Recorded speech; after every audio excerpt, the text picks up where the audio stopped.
लोगोफोर गिबियावनो गासैखौबो आंनि इउटुब चेनेलाव बरायग्रोबाय। दा आङो नै थालिर बागानाव बेरायनो फैदों, माने थालिर बागानखौ नायनो फैदों।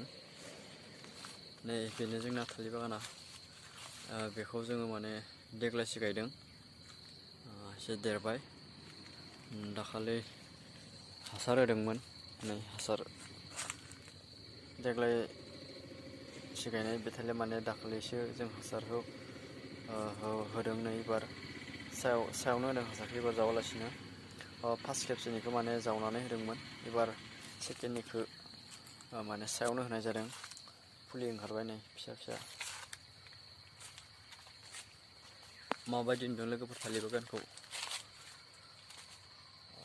नोंथांमोना भिडिअखौ एबा थालिर बागानखौ मोजां मोनदोंब्ला लाइक खालाम, आरो दासिमबो सोरबाफोर आंनि चेनेलखौ साबस्क्राइब खालामाखैब्ला अन्नानै साबस्क्राइब खालामनानै लानो थाखाय गुरै खावलायबाय।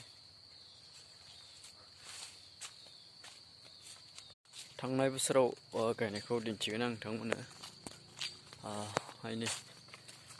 नैबे बे थांनाय बोसोराव गायनाय नैबे थालिर बागाना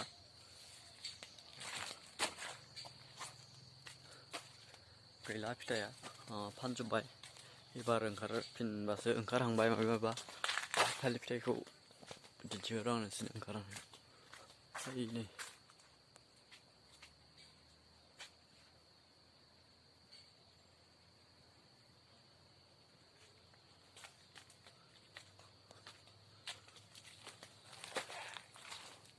जायगाया माने खाराब जाजोबना दङ। नै थालिर बिलाइखौ जों माने गारनाय जायाखै, माने समखौनो मोनाखै जोङो। जों 7 गायदों थालिरखौ। आं दा हारसिङै माने फैदों आरो थालिर बागानखौ नायनो।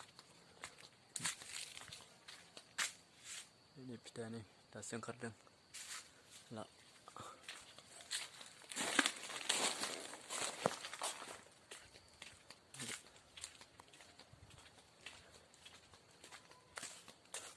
फिथाइया दासो ओंखारदों।